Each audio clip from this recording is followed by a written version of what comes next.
So how you doing? It's another day of random chores, you know? One of those days you just got a bunch of random items you want to get knocked off the list. So, you know, it's been a good day. Nice and breezy out here, can you tell? The chore I'm working on right now is that old burn pile. Look at all them old mattresses that got burned up.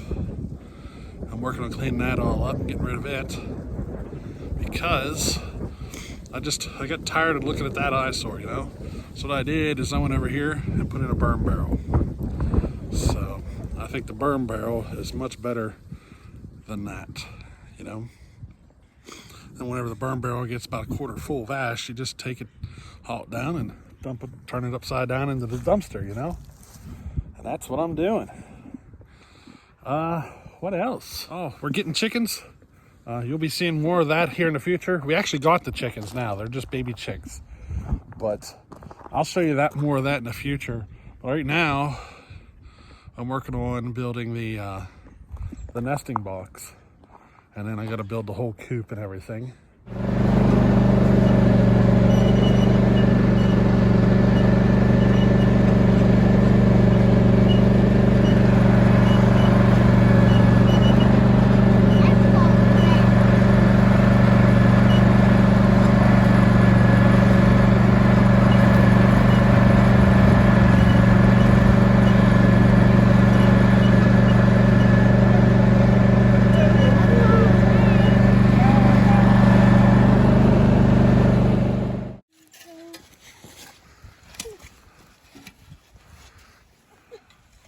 Hit Cody in the head. Cody, make it all go to a little pile. Into a pile. See? You want all that there in one little pile. Do you want to do raking now? Let's switch now. Okay?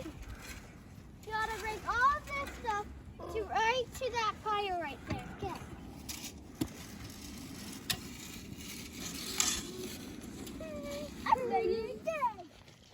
I'll break it. Yeah. Here comes Jakey with one. That's okay, Cody. Hey, Levi's, grab the little pieces. The little ones. See the one that's busted? Yep.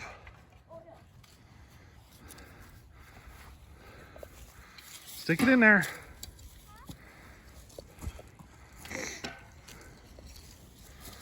Go ahead, Cody.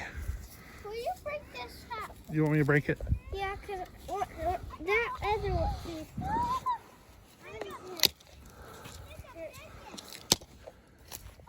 Thanks, Dad. Bring him on up, Levi. Jakey, come here. Jakey. No, not those ones. Come on. Can I put this in the fire too? No, not that. Come on, Jakey. Stick them in the fire. Yep, go ahead. Stick them in the fire. You want me to help you? Yeah. Ooh.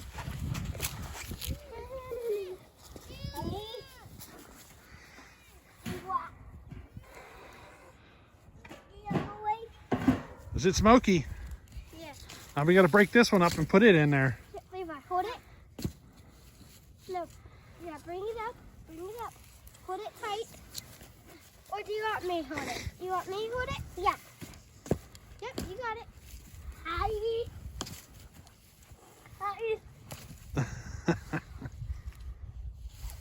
Hi. It doesn't want to break, does it? No. You got to fold it in half. No. Imagine you got to fold it in half. No, you. Look. You. Look. Come here. Give it to Dad. Watch Daddy. I'm going to take it and I'm going to fold it in half. Boom. Do it again. Do it again. You do it. Then I do it. Yep. Fold it in half. There, you see?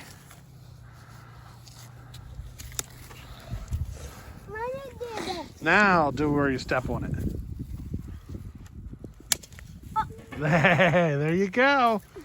You got 3 pieces. Uh-huh. Stick them in the fire. Yeah, let me do it. Jacob.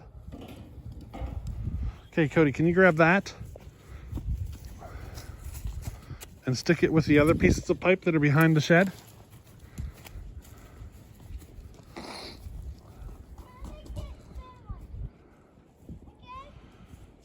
Just toss it in there. Close enough. Nope, not those.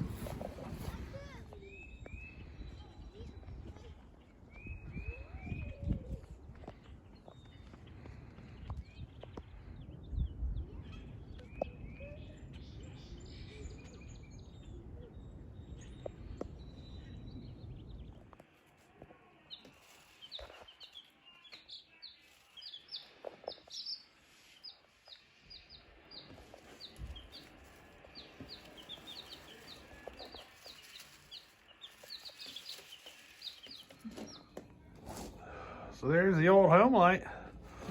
I did a little more work to it. Did some exhaust.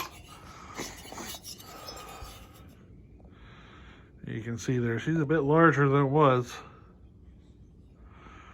I'm debating on doing a little bit more, but we'll see. But that's what she looks like. Now I have the roof set to 100. That's because I plan on running a pipe. If I didn't have a pipe on it, I'd rather ran the roof probably a little bit lower than that.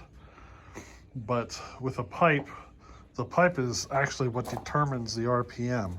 A lot of people forget that whenever you run a pipe. Because whenever you put a pipe on, it kind of, the saw starts operating more like a pulse jet engine. Hi.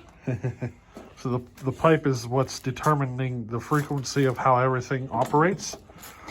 And the piston is just something in the middle there that moves under the power of the pulse wave moving back and forth. Kind of like the shape of a dinosaur, kind It's of. supposed to look like a squirrel, I think. Yeah. But it doesn't actually look like a squirrel. It kind of looks like a dinosaur. Well, we'll be using that here soon. Yeah. Yeah, you're going to get to use that soon. That's for you. Oh. You'll see whenever I get it set up for you. Yeah. But yeah, back onto the pulse wave. So imagine a pulse wave. The piston is just something in between. The pulse wave is what determines everything. And the frequency of it and everything is what, is all set by the pipe. Now, your job is to just make sure all your ports will operate under the right frequency of the pulse wave. Jacob. Huh. Yeah. Don't play with daddy toys, okay? Don't play with daddy's toys. But yeah, that's basically a real brief description of what I'm doing here. So a lot of people misunderstand. See, with a piston ported engine, the pulse wave has to operate within the crankcase, because when you're at bottom dead center on piston ported, your intake is closed. So the pulse wave is limited on how far it can go. Where on a reed engine, the intake is open at bottom dead center, or potentially open, as long as that pulse wave is on the suction part of it, your reed is open and it's pulling fuel. All controlled by the pulse wave of the pipe. And piston ported, when that port's closed, you're limited to what you can pull out of the crankcase. It's one of the advantages reed engines have over piston ported, is whenever you run a pipe. So right now I'm just working on trying to set things up so where I can get the engine to operate within the right frequency of the pipe. I guess technically it's called resonance. It's the resonating frequency. But so now I'm working on just getting everything set up. And you'll notice that whenever you're running a pipe, you typically want to run your exhaust port a little higher, because of, you want to have that, give that available space for the pulse of the pipe. But part of that determines your compression and everything.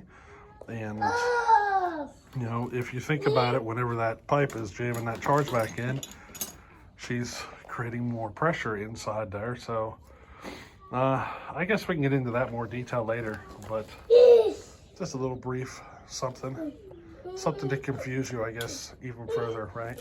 But alrighty, yeah, that's what we did to the Homelite. Still haven't done anything to the transfers yet. Still debating on how I want to do that. And I got an idea what I want to do. I haven't done it yet. But once I do that, then I'm going to start bolting it together. So there we go. A little bit of work to the Homelite. Super slippery.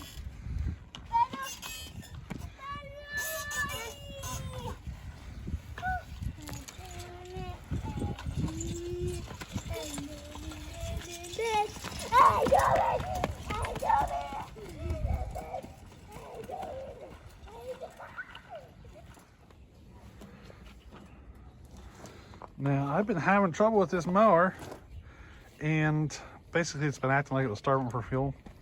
So I traced the fuel line out, and I found an inline filter down there. And I looked inside the tank too, and there's no filter there. So this is the inline filter. So I had one of those little ones that I stuck on. Should get me by for now. But I ordered some of these from eBay. Look inside there. You can see all the crud build up. I think this might have been my issue. That's dirt that's inside there. So I ordered a 5-pack for 10 bucks this size. So found them on eBay. That's what I hope is going to fix this. Jakey, what are you doing? You're going to haul some sawdust. Huh? You're gonna haul sawdust around? Yeah. Little something to think about here. You've seen the firewood tote that I have in there. This cart here, it takes 2 fully stacked loads for me to fill it all the way up. Heaping. So, little something to think about there. She's not hard. I just take the mower down to the pile, load her up, and bring it up. Do that twice and we're full. Good for about 3 days by doing that. It'll get better in time. It will improve in time as I improve our burning efficiency. So that 3 days should turn into like a 5-day stretch. And then I have 2 of those totes, so if you figure that up, so it should be good for about, we'll say 8 to 10 days after I'm done doing everything.